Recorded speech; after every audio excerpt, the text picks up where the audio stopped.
काही वर्षापूर्वी hyper focus पुस्तकाचे लेखक क्रिस बेली यांनी त्यांच्या बिहेवियरमध्ये एक अशी गोष्ट नोटीस केली की ज्याने त्यांना अनकम्फर्टेबल बनवले.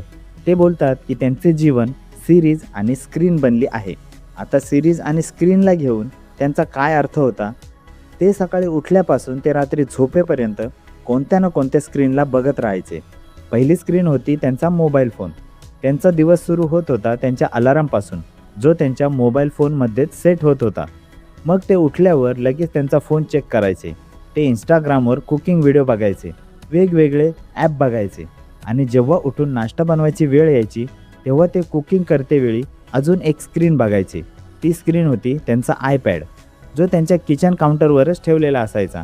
यानंतर जेव्हा कामाची वेळ यायची तेव्हा त्यांचा सामना व्हायचा लॅपटॉपच्या स्क्रीनसोबत. यासोबतच जो स्मार्ट वॉच त्यांनी हातात घातलेला होता त्याची स्क्रीन. थोड्या थोड्या वेळाने त्यावर नोटिफिकेशन येत होत्या, थोड्या थोड्या वेळाने ती वाजत होती. इम्पॉर्टंट काम करतेवेळी या गोष्टी लगातार त्यांचे लक्ष विचलित करत होत्या. या सर्व गोष्टींमधून ज्या गोष्टींमध्ये त्यांचा सर्वात जास्त वेळ जात होता ती गोष्ट होती त्यांचा मोबाईल फोन. ते कित्येक तास त्यांच्या मोबाईलमध्ये चिटकलेले असायचे. तर जेव्हा त्यांनी त्यांच्या या बिहेवियरवर लक्ष दिले तेव्हा त्यांनी ठरवले की ते 30 दिवसांसाठी या गोष्टींपासून दूर होतील, पण पूर्णपणे नाही. त्यांनी ठरवले की दररोज ते जास्तीत जास्त 30 मिनिटे त्यांचा फोन वापरतील. मग भलेही त्यांना मॅप बघायचा असेल, आईसोबत बोलायचं असेल किंवा गाणे ऐकायचे असतील, काहीही, ही सर्व कामे ते या 30 मिनिटांमध्येच करतील, त्यानंतर नाही. जेव्हा त्यांनी हे करायला सुरुवात केली तेव्हा त्यांनी ऑब्झर्व केले की 30 दिवसात त्यांच्यामध्ये काय घडले. ते बोलतात की या नव्या लो लेवल ऑफ स्टिम्युलेशनमध्ये ॲडजस्ट होण्यात त्यांना 1 आठवड्याचा वेळ लागला. लो लेवल ऑफ स्टिम्युलेशन काय असते हे मी तुम्हाला पुढे सांगेन. 1 आठवड्यानंतर त्यांच्यासोबत 3 गोष्टी घडल्या. पहिली गोष्ट ही की त्यांचा अटेन्शन स्पॅन वाढला. ते कोणत्याही गोष्टीवर थोडेफारच प्रयत्न करून फोकस करू लागले होते. म्हणजे असे नाही की त्यांना बिलकुलच प्रयत्न नाही करावे लागले, पण थोड्याच प्रयत्नात ते कोणत्याही गोष्टीवर फोकस करू शकत होते. दुसरी गोष्ट ही की त्यांच्या डोक्यात नवनवीन आयडिया येऊ लागल्या. तिसरी गोष्ट ही झाली की त्यांच्या डोक्यात भविष्याला घेऊन नवीन प्लॅन येऊ लागले, नवीन विचार येऊ लागले. हे सर्व घडले फक्त एका गोष्टीचा लिमिटमध्ये वापर केल्याने. तर असे का झाले? लेखकाने याबाबत खूप रिसर्च केले, खूप सारे रिसर्च पेपर वाचले, जगातल्या वेगवेगळ्या देशात जाऊन त्या एक्सपर्ट लोकांना भेटले जे फोकसवरती अभ्यास करत होते. त्यांनी स्वतःवरती खूप एक्सपेरिमेंट केले आणि शेवटी त्यांनी 25,000 शब्दांची एक रिसर्च नोट लिहिली की टेक्नॉलॉजी आपल्या अटेन्शन आणि आपल्या फोकस करण्याच्या क्षमतेवर कसा प्रभाव टाकते. या रिसर्चमधून असे समजले की जेव्हा आपण कम्प्युटरवर काम करतेवेळी आपला फोन जवळ ठेवतो तर आपण एका गोष्टीवर फक्त 40 सेकंदच फोकस करू शकतो आणि या दरम्यान आपण कम्प्युटरवरती आपल्या टीमसोबत जरी बोलत असलो तर हा फोकस 35 सेकंदाचा होऊन जातो. आपल्याला वाटते की प्रॉब्लेम ही आहे की आपला मेंदू डिस्ट्रॅक्टेड आहे. लेखक बोलतात की प्रॉब्लेम ही नाही आहे, तर खरी प्रॉब्लेम यापेक्षा खूप डीप आहे आणि तीच आपल्या डिस्ट्रॅक्शनचे मूळ कारण आहे. लेखक बोलतात की आपण डिस्ट्रॅक्टेड नाही आहेत, तर आपले मेंदू हे ओव्हर स्टिम्युलेटेड आहेत. याला सोप्या गावठी भाषेत सांगितले तर आपल्या मेंदूमध्ये खूप जास्त गोंधळ माजलेला आहे. आपल्याला हे पण बघायचं आहे, आपल्याला ते पण बघायचं आहे, आपल्याला हे पण करायचं आहे, आपल्याला ते सुद्धा करायचं आहे. आम्हाला एक साथ 10 लोकांसोबत चॅटिंग पण करायचे आहे. आम्हाला आमचे लाईक्स, फॉलोअर्स पण चेक करायचे आहेत. आम्हाला हे सुद्धा बघायचे की आमची इन्स्टा स्टोरी कोणी कोणी चेक केली. आपल्याला स्वतःला डिस्ट्रॅक्ट व्हावंसं वाटतं. आपल्या मेंदूला छोटी छोटी माहिती, सोशल मीडिया, ईमेल्स हे खूप आवडते. आपल्या मेंदूला डिस्ट्रॅक्ट व्हायला आवडते कारण की आपल्याला याचे बक्षीस मिळते. ते काय मिळते? आपल्या मेंदूमध्ये एक मेकॅनिझम आहे ज्याला नॉवेल्टी बायस बोलतात. जेव्हा आपण डिस्ट्रॅक्ट होतो तेव्हा या मेकॅनिझममधून आपल्या मेंदूमध्ये आपल्याला आनंद देणारा केमिकल डोपामाइन तयार होतो. हा तोच डोपामाइन आहे जेव्हा आपण जंक फूड खातो तेव्हा तयार होतो, जेव्हा आपण फेसबुक वापरतो तेव्हा तयार होतो, जेव्हा आपण रोमॅन्स करतो तेव्हा तयार होतो, जेव्हा आपण नशा करतो तेव्हा तयार होतो, जेव्हा आपण पॉर्न बघतो तेव्हा तयार होतो. तर आपल्याला डिस्ट्रॅक्शनच्या बदल्यात डोपामाइन बक्षीस म्हणून मिळतो. त्यामुळे आपला मेंदू हा डिस्ट्रॅक्शन शोधतच असतो. तर ही अशी आपल्या मेंदूची अवस्था आहे आजची. आपण हायपर स्टिम्युलेटेड स्टेटमध्ये आहोत किंवा असे बोलेल की आपल्या मेंदूमध्ये खूप जास्त गोंधळ माजलेला आहे. आपले अटेन्शन एका गोष्टीवरून दुसऱ्या गोष्टीवर उड्या मारत आहे, ज्यामुळे आपला मेंदू खूप जास्त स्टिम्युलेट होत आहे. लेखकाने विचार केला की फोनचा वापर कमी केल्याने मेंदूचे स्टिम्युलेशन इतके कमी झाले, ज्यामुळे त्यांचा फोकस वाढला. तर काय होईल जर मी मेंदूचे स्टिम्युलेशन अजून कमी केले? लेखक बोलतात की जेव्हा आपण हाय स्टिम्युलेशनकडून लो स्टिम्युलेशनकडे जातो, तेव्हा त्या फिलिंगला एक नाव असते आणि ते नाव आहे बोर्डम. जेव्हा आपण हाय स्टिम्युलेशनकडून लो स्टिम्युलेशनकडे जातो, तेव्हा आपण बोर फील करू लागतो, म्हणजे आपल्याला ते कंटाळवाणे वाटते.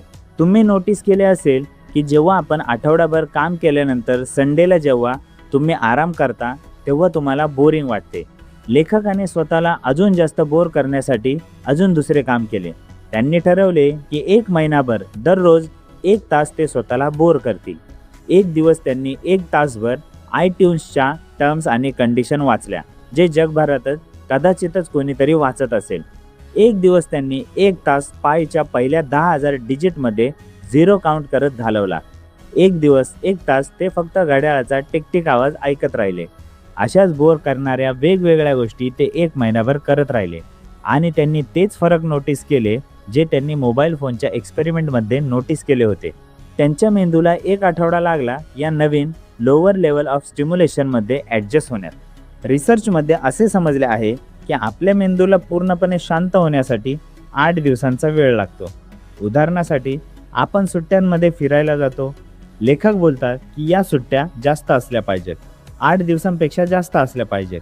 यानंतर लेखकाने हे नोटीस केले आहे की त्यांचा अटेन्शन स्पॅन अजून जास्त वाढला. आता ते त्यांच्या मेंदूवर कोणताही जोर न टाकता कोणत्याही गोष्टीवर फोकस करू शकत होते.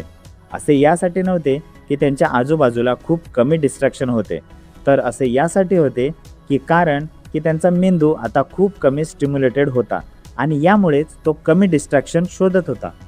लेखक बोलतात की मजेशीर भाग तर हा होता की त्यांच्या डोक्यात आता असे आयडिया आणि प्लॅन येत होते जे पहिले कधीच नाही आले, आणि याचे कारण हे होते की त्यांचा मेंदू आता वेगवेगळ्या दिशेने चालत होता, नव्या गोष्टींचा विचार करत होता.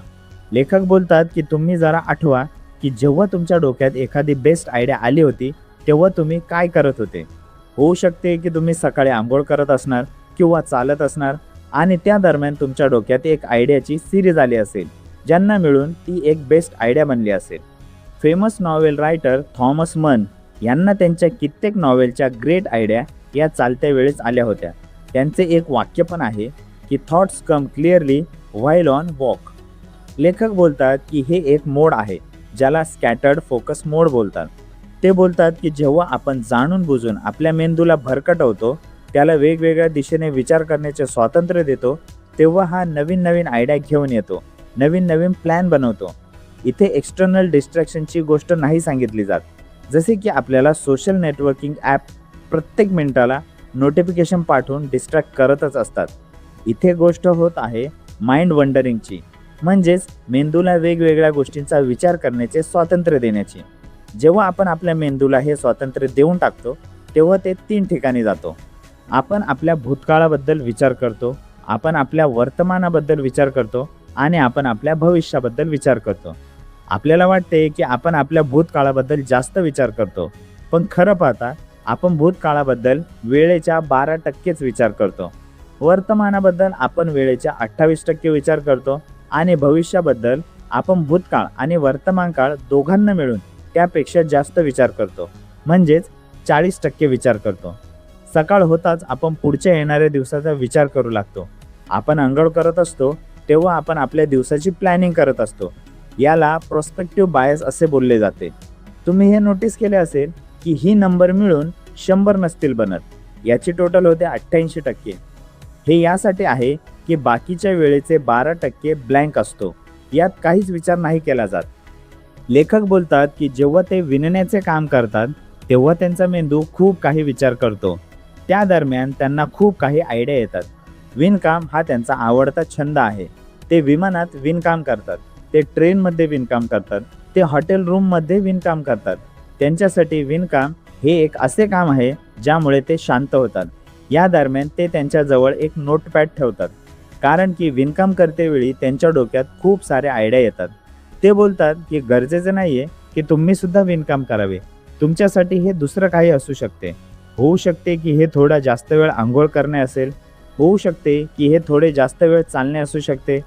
जर तुम्ही चालण्यादरम्यान फोनचा वापर नाही करणार तर तुमचा मेंदू ती मीटिंगसुद्धा व्हिज्युअलाइज करेल जी तुम्ही आज अटेंड करणार आहात. तुम्ही त्यात काय बोलणार आहेत हे पण तो व्हिज्युअलाइज करेल. तुमच्या डोक्यात ज्या आयडिया फिरत आहेत त्यांना पण तो ऑर्गनाईज करेल. अशा प्रकारे तुमचा मेंदू तुम्हाला आणखीन क्रिएटिव्ह बनवेल. चालत नसणार तर कदाचित तुम्ही कोणत्या लाईनमध्ये वाट बघत असणार. होऊ शकते की तुम्ही मसाज घेत असणार. जे पण काम तुम्हाला करणे आवडत असेल त्या दरम्यान तुम्ही तुमच्या फोनचा वापर नाही केला तर तुमचा मेंदू तुमच्यासाठी खूप काही करेल. लेखक बोलतात की असे माना की तुम्ही मसाज घेत आहात तर त्यावेळी तुम्ही तुमच्याजवळ एक नोटपॅड ठेवली पाहिजे, ज्यामुळे तुम्ही तुमच्या डोक्यात येणारे आयडिया लिहून त्यांना लक्षात ठेवू शकणार. म्हणजे नंतर तुम्हाला त्यावर ॲक्शन घेता येईल. डिस्ट्रॅक्शन हा आपल्या फोकसचा शत्रू नाही आहे. डिस्ट्रॅक्शन तर एक फक्त लक्षण आहे की का आपल्याला फोकस करण्यात अडचण येते. त्या लक्षणामागे अडचण ही आहे की आपला मेंदू ओव्हर स्टिम्युलेटेड आहे, म्हणजेच त्यांच्यामध्ये खूप जास्त गोंधळ माजलेला आहे. लेखक बोलतात की तुम्ही 3 काम केले पाहिजेत. सर्वात पहिले 2 आठवड्यांचा चॅलेंज घ्या तुमच्या मेंदूच्या स्टिम्युलेशनला कमी करण्याचा, आणि असे तुम्ही तुमच्या फोनचा वापर कमी करू शकता. त्यानंतर तुम्ही नोटीस करा की तुमच्या अटेन्शन स्पॅनमध्ये काय बदल झाला आहे. किती आयडिया तुमच्या डोक्यात आल्या आहेत, किती नवीन प्लॅन तुम्ही बनवले आहेत, तुमचा फोकस कसा बनला आहे. दुसरी गोष्ट, प्रत्येक संध्याकाळी एक डिस्कनेक्शन रिच्युअल करा. लेखकाचा आवडता डेली रिच्युअल हा आहे की ते रोज संध्याकाळी 8 वाजेपासून ते सकाळी 8 वाजेपर्यंत इंटरनेटपासून पूर्णपणे डिस्कनेक्ट होऊन जातात. त्यांचा आणि त्यांच्या बायकोचा आठवड्याचा एक डिस्कनेक्शन रिच्युअलसुद्धा आहे. ते दोघे प्रत्येक संडेला डिजिटल जगातून पूर्णपणे डिस्कनेक्ट होऊन जातात आणि फिजिकल जग म्हणजेच वास्तविक जगाशी कनेक्ट होऊन जातात. तिसरी गोष्ट, रोज थोडे बोर होऊन जा. तुम्ही 1 तास बोर होण्याची गरज नाही आहे. काही मिनिटासाठी का होईना स्वतःला बोर करा. तुमच्या सोफ्यावर किंवा बेडवर झोपून आरामात हे बघा की तुमचा मेंदू कुठे जातोय. तुमच्या मेंदूला इकडे तिकडे पळू द्या. तुम्हाला स्कॅटर्ड फोकस मोडमध्ये खूप चांगल्या गोष्टी मिळतील. लेखक बोलतात की आपले अटेन्शन हेच आपले आयुष्य बनवते. जर आपण प्रत्येक सेकंदाला डिस्ट्रॅक्ट होत आहे आणि जर आपला मेंदू ओव्हर स्टिम्युलेटेड आहे तर आपण असे आयुष्य तयार करू जे खूप डिस्ट्रॅक्टेड आणि थकलेले असेल. आपल्याजवळ क्लिअर डायरेक्शन नसतील. पण जेव्हा आपण लेस स्टिम्युलेटेड बनतो, जेव्हा आपण आपल्या मेंदूला शांत करतो, तेव्हा ना फक्त आपल्याला प्रोडक्टिव्हिटी, फोकस, आयडिया आणि क्रिएटिव्हिटीसारख्या गोष्टी मिळतात, तर यामुळे आपण एक उत्कृष्ट जीवन जगतो. जर तुम्ही हे रिच्युअल्स करणे सुरू करणार असाल तर कमेंटमध्ये येस आय विल असे लिहा. व्हिडिओ जर आवडले असेल तर लाईक नक्की करा आणि I wish you all the best. Thank you for watching. नमस्कार.